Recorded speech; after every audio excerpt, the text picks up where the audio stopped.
स्वागत है आप सभी लोगों का मेरे चैनल साइंस और टेक्नोलॉजी में। मैं अनुपम विपुल आप सभी लोगों का स्वागत करता हूं आज के शो कैमरा ट्यूसडे में। आज हम लोग बात करेंगे ग्लोबल शटर का इम्पैक्ट क्या होगा, क्योंकि मैं गारंटी दे सकता हूं पिछले कुछ हफ्तों से आप ग्लोबल शटर बार बार आपको सुनने को मिल रहा होगा। तो समझिए कि क्या ज़रूरत है उसका? तो हिसाब समझिए कि अभी हमारे टाइम में जितने भी कैमरा देखते हो वो जनरली ये करता है, जिसे हम लोग कहते हैं रोलिंग शटर। तो रोलिंग शटर में ये समझिए प्रॉब्लम ये ना कि सीमॉस, दोनों सीमॉस है। पहले टाइम में हम लोग सीमॉस और सीसीडी यूज़ होता था। सीसीडी हायर क्वालिटी होता था, लेकिन बात था कि मास प्रोडक्शन के कारण सीमॉस का दाम घट गया और सीमॉस के मतलब कंस्ट्रक्शन में आर्किटेक्चर डालना बहुत आसान है। मतलब वो ऑलमोस्ट एक समझिए आईसी जैसा है। तो आईसी का डेवलपमेंट पैरेलल ही चल रहा था। प्लस सीमॉस के लिए अलग से बनाने की जगह पे मतलब सीमॉस को उसी पाइपलाइन में डाल दिया गया कि मतलब ऑलमोस्ट आप एक अलग तरह का सिलिकॉन बना रहे हैं, तो वो काफ़ी ज़्यादा स्पीड से डेवलप, प्लस और सेल्स हुए, उससे चलते और डिमांड बढ़ा, तो देखते-देखते सीसीडी टेक्निकली सुपीरियर होने के बावजूद भी हट गया मार्केट से। बहुत महँगा था, नहीं चलते पाया और जितना भी सीसीडी का खासियत था वो धीरे-धीरे सीमॉस में आ गया। तो आज के टाइम में सिर्फ सीमॉस मिलता है। सीसीडी अनलेस आप मतलब कोई नासा का प्रोजेक्ट करें तभी आपको यूज़ करने को मिलेगा जनरली, क्योंकि उसका प्रोडक्शन ऑलमोस्ट खत्म हो गया है। तो बात है कि सीमॉस जो यूज़ करते हैं उसमें रोलिंग शटर होता है। उसमें आप ये देखते हो इस तरह ये इफेक्ट देता है, क्योंकि एक स्कैन लाइन चलता है, बेसिकली रो बाय रो एक स्कैन लाइन चलता है। लेकिन कोई भी चीज़ अगर मूव कर रहा है, जैसे गाड़ी का चक्का हो जाए, प्रोपेलर हो जाए, या आप कैमरा पैन कर रहे हैं या एक्शन हो रहा है, वो हमेशा इस तरह का रोलिंग शटर इफेक्ट देता है।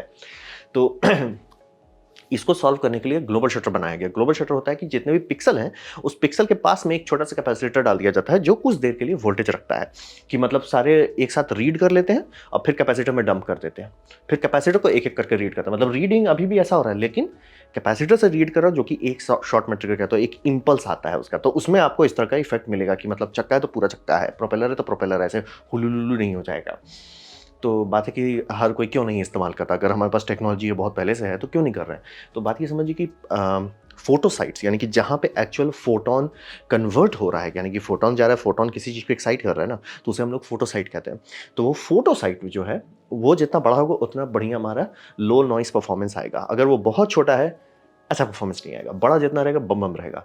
तो बात है कि आप उसी एरिया में मतलब कुरेद के आप वहाँ पे कैपेसिटर डाल रहे हो, तो पिक्सल साइट छोटा हो जाता है और इसका कुछ नहीं करता। ये फिज़िक्स का रिक्वायरमेंट है, क्योंकि जो भी आपको कैपेसिटर डालना है वो पिक्सल के बगल में ही डालना होना, तभी ताकि उसका ट्रैवलिंग डिस्टेंस ना हो।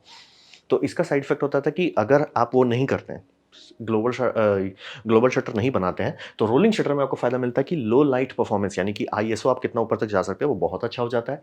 डायनामिक रेंज भी काफ़ी इम्प्रूव होता है। और सस्ता भी होता है, क्योंकि यील्ड इसका जो है काफ़ी अच्छा था, क्योंकि सीमॉस जो है मतलब एक तरह का सिंपल डिवाइस है। वहीं अगर ग्लोबल शटर सीमॉस बनाते हैं तो उसका यील्ड रेट, यानी कि आपने बोला एक वेफर डाला उसमें से कितने सक्सेसफुल पीस निकले, वो थोड़ा कम होता है। तो यही मतलब जैसे सोनी खुद ही एग्जांपल दे रहा है कि उनके कैटलॉग में, इंडस्ट्रियल में नहीं, हमारे लिए नहीं, इंडस्ट्रियल कैटलॉग में दोनों अवेलेबल है, जिसमें आपको लो नॉइज़ आपको चाहिए तो रोलिंग शटर लीजिए, डिफेक्टिव पिक्सेल्स कम चाहिए तो लूज़ ले लीजिए। ऐसे-ऐसे करके सब चीज़ में वही आता है, लेकिन जहाँ स्पीड का बात आता है वहाँ पे शांति से भैया आपको ग्लोबल शटर चाहिए। स्पीड ग्लोबल शटर के बिना आपको कहीं नहीं मिलने वाला। बोल रहे हैं ना कि आप और ये वीएफएक्स के लिए भी बहुत आजकल इंपॉर्टेंट होने लगा है, क्योंकि आप अगर कोई भी चीज़ पैन कर रहे हो, कैमरा पैन कर रहे हो, उसमें वीएफएक्स आर्टिस्ट को डालना है। वीएफएक्स ट्रैक कैसे करे कोई चीज़ को? क्योंकि चीज़ मतलब समझो ना, इसको अगर आपको मान लीजिए मास्क करना पड़ रहा है, आप ये मास्क नहीं कर सकते। ये कर सकते हैं क्योंकि इसका शेप शेप है। ये तो हुल्लुल्लु है। तो हिसाब वही समझिए कि ग्लोबल शटर इसीलिए मतलब टेक्निकली थोड़ा स्ट्रेसफुल है वो बनाना। लेकिन आज के टाइम में सिग्नल प्रोसेसिंग इतना अच्छा हो गया है, क्योंकि टेक्निकली अगर आप देखिएगा तो आपके मोबाइल फ़ोन में जो सेंसर है, वो अथाह नॉइज़ी इमेज देता है, शुद्ध नॉइज़ देता है। उतने छोटे में नहीं होता, तभी तो हम लोग डीएसएलआर बनाए थे, तभी तो डीएसएलआर का सेंसर फुल फ्रेम तक ले गया गया, या उससे भी बड़ा मीडियम फॉर्मेट तक क्यों गए? अब बात है कि आजकल उतना छोटा सेंसर जो आपके मोबाइल फ़ोन में फ्रंट फेसिंग में, वो इतना हाई मेगापिक्सल कैसे हो गया? बात है कि हमारा सिग्नल प्रोसेसिंग यूनिट बहुत नॉइज़ी इमेज से भी डेटा निकाल लेता है। तो आज के टाइम में वो समस्या उतनी बड़ी बात नहीं है। और थोड़ा-सा भी अगर आप पॉलिश करते हो जो इमेज आ रहा है, उसको आप ऑलमोस्ट ये कर सकते हो कि हाँ, ये आपका नॉर्मल रोलिंग शटर जितना परफॉर्मेंस और क्वालिटी देगा। लेकिन रोलिंग आर्टिफैक्ट जो आ रहा है, जो कि बोल रहे हैं ना, जितने लोग वीएफएक्स करते हैं उनका दिमाग खराब हो जाता है। इसीलिए आप कभी भी हेलीकॉप्टर का ब्लेड देखें, या मतलब ट्रेन में प्रोपेलर्स देखें, या कोई भी चीज़ है जैसे हॉकी है, पतला-पतला स्टिक है, वो हमेशा टर्न हो जाता है। तो वो सबको आप पोस्ट प्रोडक्शन में ठीक नहीं कर सकते। मतलब असंभव नहीं है, लेकिन आपको बैठ के फुल सीजी वो करना पड़ेगा। सिर्फ ऐसा नहीं कि ओह क्लिक कर दो ये ठीक हो जाएगा, वैसा नहीं होता है। तो इसीलिए ग्लोबल शटर का एक डिमांड थोड़ा-सा मार्केट में है। अब बात करते हैं रियल वर्ल्ड में, क्या किसी ने कभी एक्चुअली इसको कमर्शियल यूज़ के लिए, ना कि इंडस्ट्रियल नहीं, कमर्शियल की मतलब आप और हम। तो उसमें रेड कमोटो अभी बहुत हल्ला किया था रिसेंटली, क्योंकि वो भी ग्लोबल शटर देता है और काफ़ी कम दाम में। ये मतलब शायद सबसे कम दाम में आपको ग्लोबल शटर मार्केट में मिल जाएगा। और फिर अगर आप ब्रॉडकास्ट में जाते हैं, जहाँ पे कि क्रिकेट हो रहा है, फुटबॉल हो रहा है, हॉकी हो रहा है, वो सब में ऑब्वियसली हर चीज़ इतना स्पीड से चल रहा है और कैमरा दूर पे रखा हुआ है, ज़ूम कर रहे हैं, सट सट पैन मार रहे हैं, तो वहाँ तो रोलिंग शटर आप डालें तो स्वाहा हो जाएगा। तो ग्लोबल शटर सोनी का HDC 500 में इस्तेमाल होता है। ये ब्रॉडकास्ट कैमरा है, नॉर्मल कैमरा नहीं है। और सोनी के जो इंडस्ट्रियल लाइनअप में अगर जाएँगे कि भैया मुझे डैश कैम बनवाना है, उसके लिए मैं सेंसर खरीदना चाहता हूँ। जैसे आप सुनते हो ना सोनी IMX सेंसर, तो उस सोनी का पेगासस लाइनअप है जिसमें ग्लोबल शटर आपको मिलता है। और ये सब मशीन विजन में काफ़ी इस्तेमाल होता है। आप चाहें तो मतलब कि जैसे बहुत लोग रोबोटिक वैक्यूम क्लीनर बनाना चाहते हैं या गाड़ी के लिए सेल्फ ड्राइविंग का डेमो करना चाहते हैं, आपको 4-5 हज़ार रुपए में सेल्फ मतलब ये ग्लोबल शटर वाला कैमरा मॉड्यूल मिल जाएगा मार्केट में। छोटा-छोटा ही, लेकिन मिल जाएगा ग्लोबल शटर। अगर आप एक्सपेरिमेंट करना चाहते हो, मिलता है मार्केट में। क्योंकि बोल रहे हैं मशीन विजन, जैसे मान लीजिए कोई भी स्टूडेंट है, वो कॉलेज में सीखना चाहता है कि मशीन विजन कैसे बनाया जाता है जो कि फैक्ट्री को ऑटोमेट करता है, तो ऑब्वियसली आपको ग्लोबल शटर ही देना होगा। वहाँ पे रोलिंग शटर नहीं कर सकते, क्योंकि जैसे पाइपलाइन है कोई भी चीज़ का, जिसमें बॉटल्स जा रहे हैं, बॉटल अगर आप रोलिंग शटर करो, बॉटल ऐसे टेढ़ा जाएगा, कंप्यूटर बोलेगा भाई क्या दिखा रहे हो मेरे को, हम वीड क्यों फूए हैं उसको वैसा लगेगा भाई वो वीड पे चढ़ा हुआ है। तो इसीलिए ग्लोबल शटर ज़रूरी होता है। और ये दोनों बनाती है, कैनन भी बनाती है, सोनी भी बनाती है। और यही समझिए सोनी और कैनन का मेन कमाई वहीं से आ रहा है, इंडस्ट्रियल सेक्टर से। और रियल वर्ल्ड परफॉर्मेंस जो है, मतलब एक होता है ना, मैंने बोल रहा हूँ कि इसका परफॉर्मेंस उतना अच्छा नहीं होता, लेकिन रियल वर्ल्ड में क्या है, रियल वर्ल्ड में performance more than good enough. इसीलिए मैं बोल रहा हूँ, रेड जब उतारा तो ये बात सीरियस हो गया, क्योंकि इससे पहले ब्लैक मैजिक एक बार हल्ला कर रहा था कि हम उतारेंगे, और उन्होंने शायद उतारा भी, लेकिन वो प्यार से गायब भी कर दिए। ब्लैक मैजिक का ट्रैक रिकॉर्ड उतना अच्छा नहीं है। तो ये समझिए कि अगर आप रोलिंग शटर लेंगे तो आपका गिटार का स्ट्रिंग है तो ऐसे ऐसे नूडल जैसा बन जाता है, जबकि रियल लाइफ में वो वाइब्रेट ऐसे हो रहा है, लॉन्जिट्यूडनली हो रहा है। ग्लोबल शटर कैप्चर कर सकता है, रोलिंग शटर नहीं कर सकता। और ये फ्लैश में बहुत आसानी से अंतर पता चलता है। आप फ्लैश करते हो तो इसमें आपको देते हैं लाइन दिखता है ऐसे बक बक बक बक, और वो कभी ओरिजिनल नहीं रहता, जबकि ग्लोबल शटर में वो कंटिन्यूअस लुमिनेशन रहता है।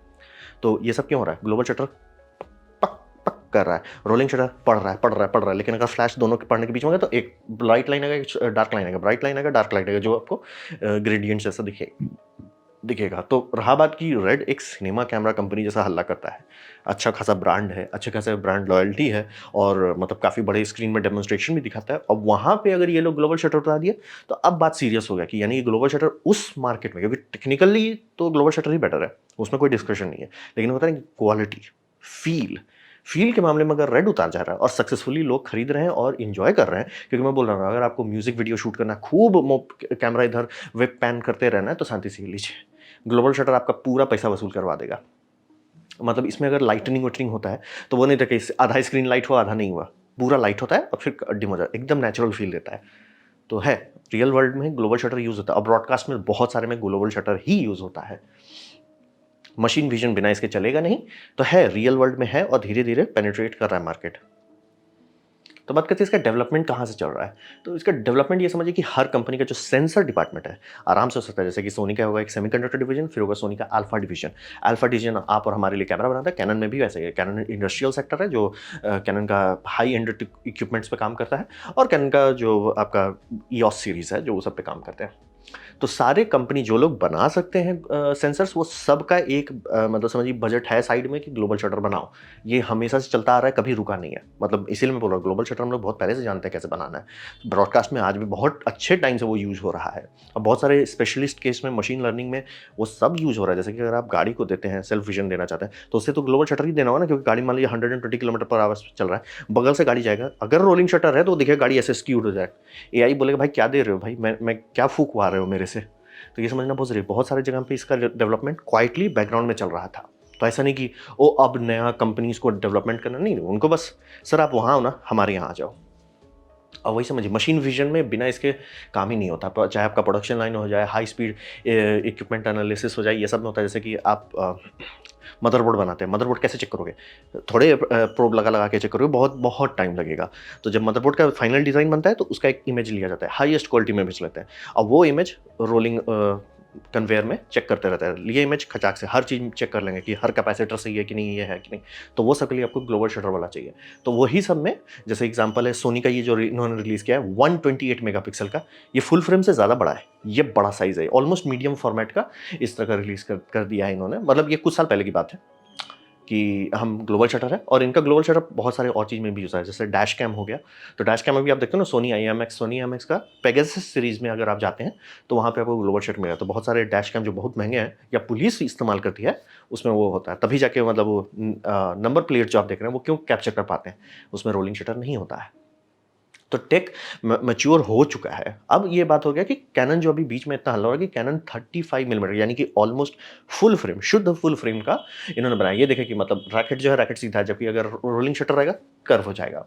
तो ये इन्होंने LI5030 बनाया, 35 मिलीमीटर का, 19 मेगापिक्सल साइज का है। तो मतलब मेगापिक्सल ज़्यादा नहीं बोले, क्योंकि वहाँ हर पिक्सल के बगल में कैपेसिटर देना होता है, तो पिक्सल बहुत छोटा हो जाता है।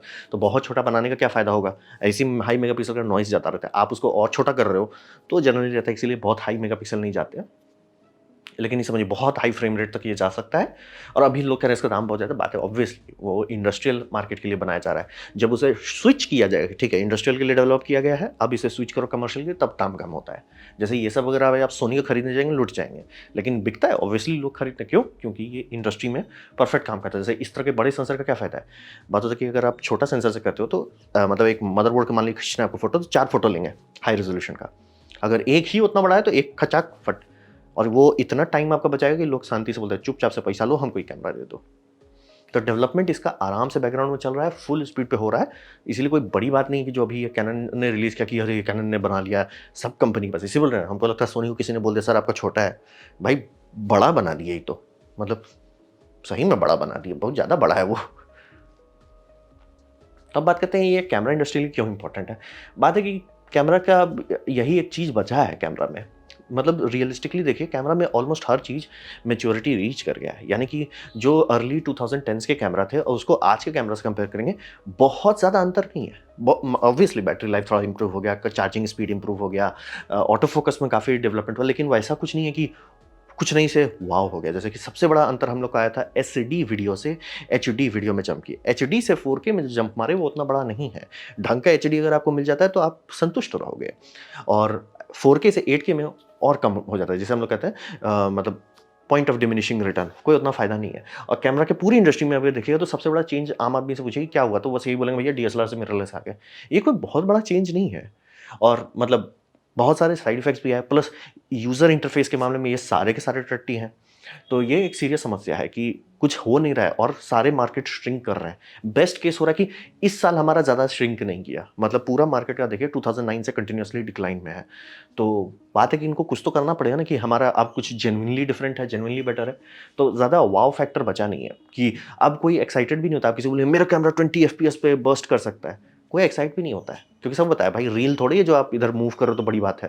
वो पता है इलेक्ट्रॉनिकली है और सबको पता है कि आप वो 20 से ज़्यादा दे सकते हो, आप बस लिमिट कर रहे हो। तो एक पॉइंट के बाद पब्लिक थोड़ा बोर हो जाती है, और जो मतलब आपके प्रोफेशनल है वो भी मान लीजिए अगर हर 2 साल में वो अपना नया कैमरा खरीद रहे थे, वो अब हर 3 में खरीद रहे हैं। पता है कि भैया अब नया कुछ, आप कहने का हल्ला बहुत करते हो लेकिन ऐसा कुछ नया आता नहीं है।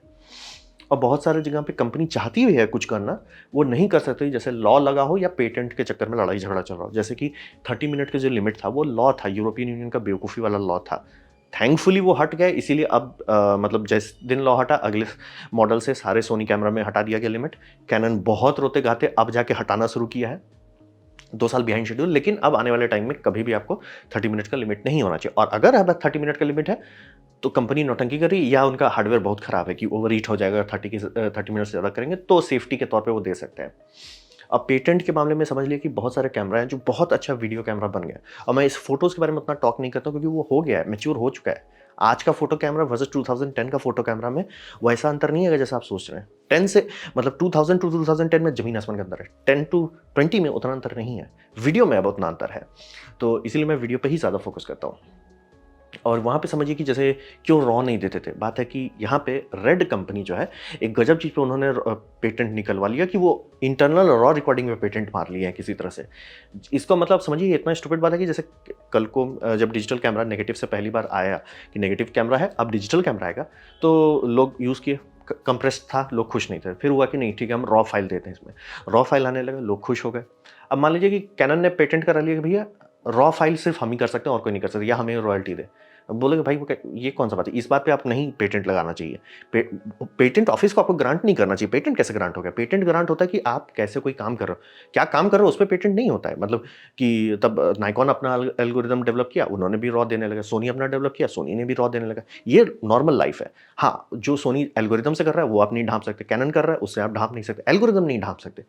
तरीका पे कैसे पेटेंट मार लिया, और रेड स्मार्टली यही कर लिया, किसी तरह से पेटेंट मार के रख दिया कि आप इंटरनल रॉ रिकॉर्डिंग करने नहीं देंगे।